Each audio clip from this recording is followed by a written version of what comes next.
ఇల్లు నష్టము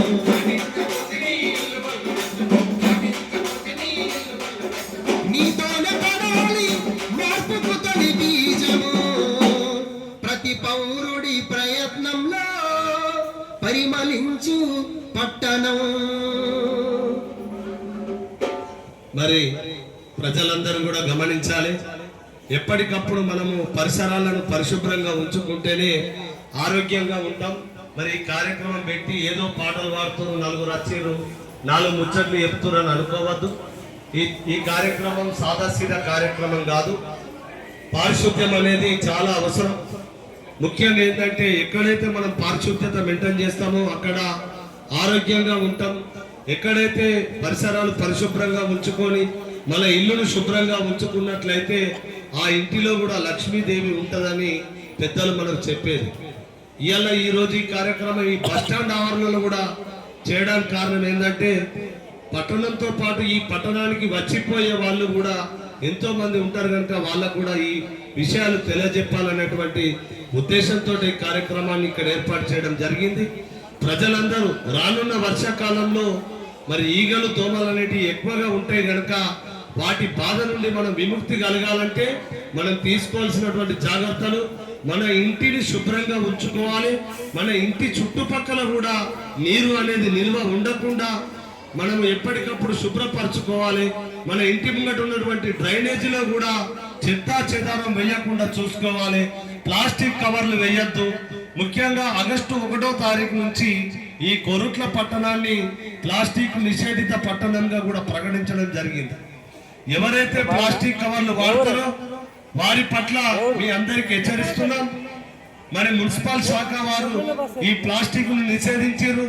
వారు ఏనాడైతే మీపై ఒకరోజు స్పెషల్ కార్యక్రమం తీసుకొని వారు వచ్చినట్లయితే మీ దగ్గర ప్లాస్టిక్ కవర్లు ఉన్నట్లయితే మీకు 500 నుండి 5000 వరకు జరిమానా విధిస్తారు.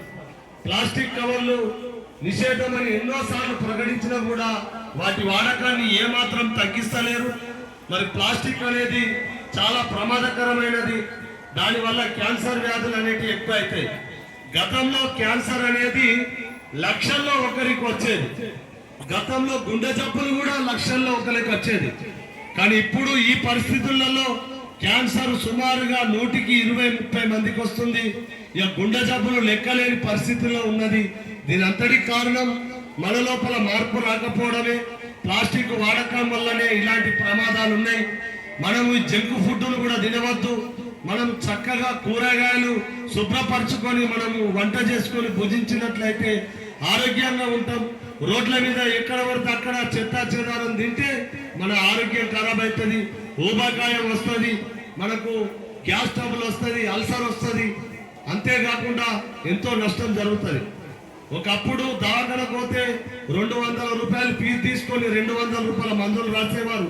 ఇప్పుడు దవాఖానకు పోవాలంటే సుమారుగా 5000 రూపాయలు జేబులో పెట్టుకొని పోవాలి.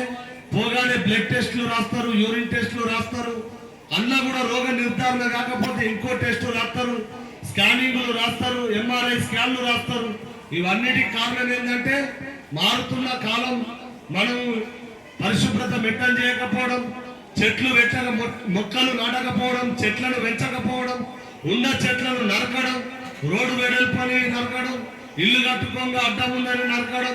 దీనివల్లనే ఇలాంటి ప్రమాదం ఉన్నది. ఇప్పుడు ఈ కాలం ఎంత చల్లగా ఉండాల్సినటువంటి వాతావరణం ఇంత వేడిగా ఉందంటే దానికి కారణం ఎవరో కాదు, మనం చేసే తప్పిదాలే మనల్ని ముంచుతుందని ఈ సందర్భంగా తెలియజేసుకుంటూ ఒక మంచి చెట్టు పాటను వినిపించాల్సిందిగా మా రాజేందర్ గారిని కోరుతున్నాను.